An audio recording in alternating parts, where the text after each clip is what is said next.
आप सभी का स्वागत है स्पेन 9 न्यूज के खास प्रोग्राम छठ स्पेशल में। आज छठ स्पेशल में हम आपको छठ की पूजा के नियम, छठ मैया की कहानी, छठ की कथा और छठ किस लिए मनाया जाता है, कैसे मनाया जाता है अपने इस प्रोग्राम में दिखाएंगे। तो सबसे पहले सवाल ये उठता है कि आखिर छठी मैया कौन है, जिसको लेकर के पूरे भारतवर्ष में इस त्योहार को इतनी धूमधाम से मनाया जाता है। खास करके पूर्वांचल और बिहार में इस त्योहार को घर घर मनाया जाता है, जहां जितनी भी व्रती होती हैं वो 3 दिन का उपवास करती हैं और भगवान सूर्य को अर्घ्य देती हैं, जिसके बाद जा करके इस व्रत की पूजा विधि को समाप्त करके वो भोजन और अन्न ग्रहण करती हैं। तो सबसे पहले हम आपको अपनी इस रिपोर्ट में दिखाएंगे कि आखिर कौन है छठी मैया। देखिए रिपोर्ट।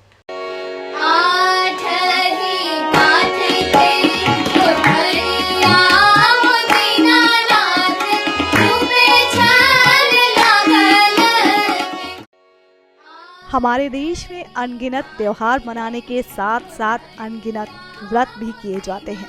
जिस तरह साल में 2 बार नवरात्रि में 9 दिन माता रानी की लोग पूजा पाठ और व्रत करते हैं, तो वहीं एक और ऐसी माता हैं जिनका सच्चे मन और भाव से व्रत रखा जाता है। देश के सभी हिस्सों में छठ माता की पूजा की धूम देखी जाती है, मगर विशेष तौर पर बिहार और यूपी के पूर्वांचल हिस्सों में इन माता के व्रत की रौनक देखते ही बनती है। जी हाँ, हम बात कर रहे हैं छठ पूजा की, जिसका हर बिहारी दिवाली और होली से डाला छठी माई छठ, छठ माई पूजा, सूर्य षष्ठी पूजा जैसे नामों से भी पुकारा जाता है। चलिए अब आपको बताते हैं कि आखिर छठ माई है कौन, आखिर क्यों की जाती है इनकी पूजा।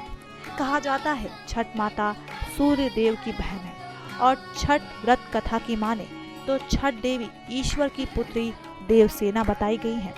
देवसेना खुद के बारे में बताती हैं कि वो प्रकृति की मूल प्रवृत्ति के 6वें अंश से पैदा हुई, इसलिए उन्हें षष्ठी कहा जाता है। इसके आगे देवी कहती हैं, अगर संतान पाना चाहते हैं तो विधि विधान से मेरी पूजा करें। ये पूजा कार्तिक शुक्ल षष्ठी को करने का विधान बताया गया है। छठ पर्व के बारे में मान्यता है कि ये व्रत बच्चों के लिए रखा जाता है और इसलिए कहा जाता है कि षष्ठी माता यानी कि छठ माता बच्चों की रक्षा करने वाली देवी हैं। इस पूजा के बारे में कहा जाता है कि इस व्रत को करने से संतान को लंबी उम्र का वरदान मिलता है, साथ ही स्वास्थ्य सफलता का भी आशीर्वाद मिलता है। छठ देवी के बारे में मार्कंड पुराण में भी जिक्र किया गया है कि सृष्टि अधिष्ठात्री प्रकृति देवी ने खुद को 6 भागों में बांटा और उनके 6ठे अंश को मानते हुए मातृ देवी के तौर पर उनकी पूजा की जाती है। इसलिए कार्तिक महीने के शुक्ल पक्ष की षष्ठी को छठ माता की पूजा होती है। तो देखा आपने इस रिपोर्ट में कि आखिर कौन है छठी मैया, जिसके लिए इतनी धूमधाम से पूर्वांचल से लेकर के बिहार तक पूजा पाठ की जाती है। डूबते सूर्य को और उगते सूर्य को अर्घ्य दिया जाता है। लेकिन कहानी क्या है इसके पीछे, ये हम आपको अपनी इस रिपोर्ट में दिखाएंगे। लेकिन इससे पहले हम आपको बता दें कि इस व्रत का जो वर्णन है पुराणों में भी है और पुराणों के अनुसार कहा यह जाता है कि जब बच्चा नहीं होता है किसी माँ को, जब किसी माँ की कोख सूनी रहती है और वो कलपती है अपने बच्चे के लिए, अपनी कोख के लिए, तो जो सच्चे दिल से माँ छठी मैया की पूजा करता है, अर्चना करता है, उनके लिए उपवास करता है, माँ उसकी कोख जरूर भरती है। देखिए इस रिपोर्ट में कि आखिर वो ऐसी कौन सी मान्यता थी जिसके चलते आज भी माँ छठी मैया की पूजा इतनी धूमधाम से, इतनी श्रद्धा से, इतनी आस्था से की जाती है। देखिए रिपोर्ट।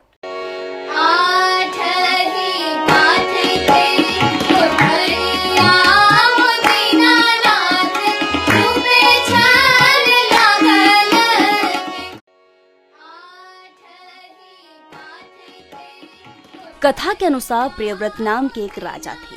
उनकी पत्नी का नाम मालिनी था। दोनों को कोई संतान नहीं थी और इस बात से राजा और उसकी पत्नी बहुत दुखी रहती थी। उन्होंने एक दिन संतान प्राप्ति की इच्छा से महर्षि कश्यप द्वारा पुत्रेष्टि यज्ञ करवाया और इस यज्ञ के फलस्वरूप रानी गर्भवती हो गई। 9 महीने बाद संतान सुख को प्राप्त करने का समय आया तो रानी को मरा हुआ पुत्र प्राप्त हुआ। इस बात का पता चलने पर राजा को बहुत दुख हुआ। संतान शोक में वो आत्महत्या का मन बना बैठे। लेकिन जैसे ही राजा न करते हैं, मैं उसके सभी प्रकार के मनोरथ को पूर्ण कर देती हूँ। यदि तुम मेरी पूजा करोगे तो मैं तुम्हें पुत्र रत्न प्रदान करूंगी। देवी की बातों से प्रभावित होकर राजा ने उसकी आज्ञा का पालन किया। राजा और उनकी पत्नी ने कार्तिक शुक्ल की षष्ठी तिथि के दिन देवी षष्ठी की पूरे विधि विधान से पूजा की और इस पूजा के फलस्वरूप उन्हें एक सुंदर पुत्र की प्राप्ति हुई। तभी से छठ का पावन पर्व मनाया जाने लगा। छठ व्रत के संदर्भ में एक अन्य कथा के अनुसार जब पांडव अपना सारा राजपाट जुए में हार गए तब द्रौपदी ने छठ व्रत रखा और इस व्रत से प्रभाव से उसकी मनोकामनाएं पूरी हुई तथा पांडवों को राजपाट वापस मिल गया। कहा जाता है कि घर में अगर कोई सी भी समस्या हो जिसका समाधान ना निकल पा रहा हो, फिर वो संतान को लेकर के हो, दुखों को लेकर के हो, संपत्ति को लेकर के हो, माँ छठी मैया की सच्चे श्रद्धा भाव से व्रत करने के बाद, पूजा कथा करने के बाद माँ सारे दुखों को हर लेती है और फिर पूरे जीवन उनको सुख प्रदान करती है। लेकिन इसमें एक शर्त ये होती है कि माँ की भक्ति सच्चे मन से करनी होती है। जो भी भक्त सच्चे मन से माँ की पूजा अर्चना करता है, माँ उसकी सभी मनोकामनाएं पूर्ण कर देते हैं। उसके परिवार में तमाम तरीके की सुख सुविधाएं प्रदान करती हैं जो उसने कभी सोचा भी नहीं होगा। लेकिन इसके लिए माँ की श्रद्धा को हमेशा अपने मन में जगाए रखना पड़ेगा और इसलिए माँ छठी मैया की पूजा बिहार और यूपी में घर घर होती है, क्योंकि यहाँ पर माँ देवी एक कुल देवी के रूप में पूजी जाती हैं। जैसे छठ आता है, दिवाली से पहले घर घर से तैयारियां शुरू हो जाती हैं, बाजार सज उठते हैं, घाट सज उठते हैं और फिर रौनक ऐसी आ जाती है जैसे मानो छठी मैया साक्षात रूप छठों पर लेकर के धारण हो चुकी है। और इन तमाम पूजा पाठ और घाटों पर जो सजावट होती है इसको देख करके लगता है कि वाकई छठ पूजा में एक ऐसी शक्ति है जो सभी दुखों को हर लेती है। तो ये थी कहानी माँ छठी मैया की और इससे पहले वाली जो रिपोर्ट थी उसमें आपने देखा था कि आखिर छठी मैया कौन है। और इतना तो आपको पता ही चल गया है कि छठ व्रत 4 दिनों तक चलता है, जिसके लिए घर में साफ सफाई और मन में शांति होना बहुत जरूरी है, क्योंकि जिस घर में शांति होगी, मन साफ होगा, तन साफ होगा, घर साफ होगा, उसी घर में माँ छठी मैया आती हैं और अपना आशीर्वाद देती हैं। लेकिन इन सब के बीच में आखिर पूजा की विधि क्या है, जिसको लेकर के घर घर इतनी तैयारियां होती हैं 1 हफ्ते पहले से ही, दीपावली से पहले से ही। उसके लिए हम आपको अपनी इस रिपोर्ट में दिखाएंगे कि आखिर 4 दिनों तक जो व्रती होती हैं और जो व्रती के साथ उनके तमाम परिवार वाले लोग जो होते हैं वो क्या क्या करते हैं, कैसे करते हैं, जिसके बाद माँ छठी मैया का प्रसाद कैसे बनता है, उनका पसंदीदा फल कौन सा है जिससे माँ खुश होती है, हम आपको दिखाएंगे इस रिपोर्ट में। यूपी, बिहार और झारखंड का सबसे बड़ा पर्व छठ पूरे देश में बेहद धूमधाम से मनाया जाता है। कार्तिक मास के शुक्ल पक्ष के चतुर्थी से सप्तमी तिथि तक चलने वाला 4 दिन का ये व्रत नहाए खाए के दिन से ही शुरू हो जाता है। बता दें, छठ के 4 दिन होते हैं और सबसे पहला दिन नहाए खा से शुरू होता है।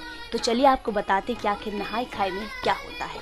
बता दें कि छठ पूजा व्रत 4 दिन तक किया जाता है और इसके पहले दिन नहाने खाने की विधि होती है, जिसमें व्यक्ति को घर की सफाई कर पूरी तरह से स्वच्छ होकर शुद्ध शाकाहारी भोजन करना होता है। इस दौरान कोई भी किसी भी तरह है और जिन लोगों को बांटा जाता है उनको भी मांस मदिरे का सेवन नहीं करना होता, यानी कि इस प्रसाद को बिल्कुल साफ सुथरे तरीके से ग्रहण करना होता है।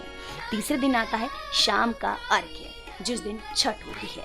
तीसरे दिन सूर्य षष्ठी को पूरे दिन उपवास रखकर शाम के समय डूबते हुए सूर्य को अर्घ्य दिया जाता है। इस दिन रात के समय छठी माता के गीत गाने और व्रत कथा सुनने की मान्यता है और रात भर लोग घाटों पर माता रानी के गाने बजाते हैं और फिर भक्ति में सराबोर होकर दिन रात माँ की पूजा करते हैं ताकि उनकी सभी मनोकामनाएं पूरी हो जाए। चौथा दिन होता है सुबह का अर्घ्य। चौथे दिन सुबह के समय सूर्य निकलने से पहले ही घाट पर पहुंचना होता है और उगते हुए सूर्य को अर्घ्य दिया जाता है। इसके बाद घाट पर छठ माता को प्रणाम कर उनसे संतान रक्षा का वरदान मांगा जाता है। अर्घ्य देने के बाद घर लौटकर सभी में प्रसाद बांटकर फिर व्रती खुद भी प्रसाद खाकर व्रत खोलती हैं और उसके बाद अगली साल फिर से छठ का इंतजार करती हैं, जब वो पूरे सच्चे मन से, श्रद्धा से, भाव से, त्याग से, समर्पण से माँ की पूजा अर्चना करना चाहती हैं। बिहार और यूपी में इस त्योहार को घर घर मनाया जाता है। इस त्योहार की बहुत सी मान्यताएं हैं और उन तमाम मान्यताओं का एक ही निष्कर्ष निकल के आता है, वो है श्रद्धा। अगर मैया रानी में श्रद्धा है तो वो लोग माता रानी की पूजा जरूर करें, और जो लोग पूजा नहीं करते हैं, व्रत नहीं कर पाते हैं, वो इन 4 दिन में उन व्रती महिलाओं का या फिर पुरुषों की सेवा करें, उनके साथ उनकी हेल्प करें और सूर्य को जल चढ़ाएं ताकि उनकी भी मनोकामनाएं पूरी हो जाएं।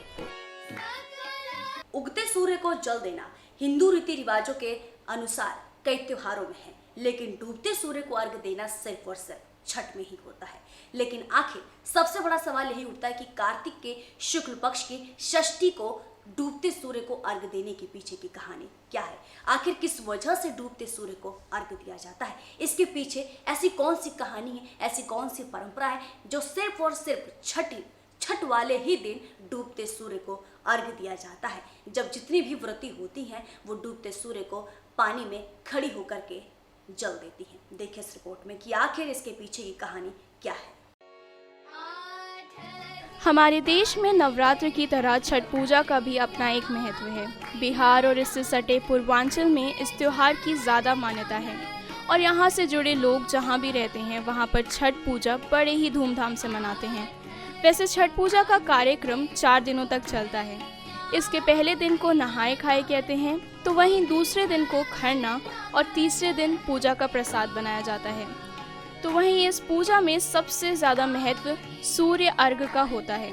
आपके जहन में भी बार बार सवाल उठता होगा कि आखिर सूर्य की उपासना क्यों की जाती है। बता इसके साथ ही एक और जानने वाली बात ये है कि सुबह के समय सूर्य की आराधना से सेहत बेहतर होती है, दोपहर में पूजा करने से नाम और यश बढ़ता है और शाम के वक्त सूर्य की आराधना से जिंदगी में संपन्नता आती है। डूबते सूर्य को अर्घ देने के पीछे ज्योतिषों का कहना है कि डूबते सूरज को अर्घ देने से जिंदगी में परेशानी झेलने की शक्ति आती है और साथ ही ढलते सूर्य को अर्घ देकर कई मुश्किलों से निजात पाई जा सकती है। तो देखा आपने हमारी छठ स्पेशल रिपोर्ट में कि आखिर छठ मैया कौन है, छठ मैया की कहानी क्या है और छठ को करने के लिए नियम कानून क्या है और आखिर डूबते हुए सूर्य को अर्घ क्यों दिया जाता है। बाकी देश और दुनिया की तमाम खबरों के लिए हमारे साथ बने रहिए, देखते रहिए स्पेंड 9 न्यूज़।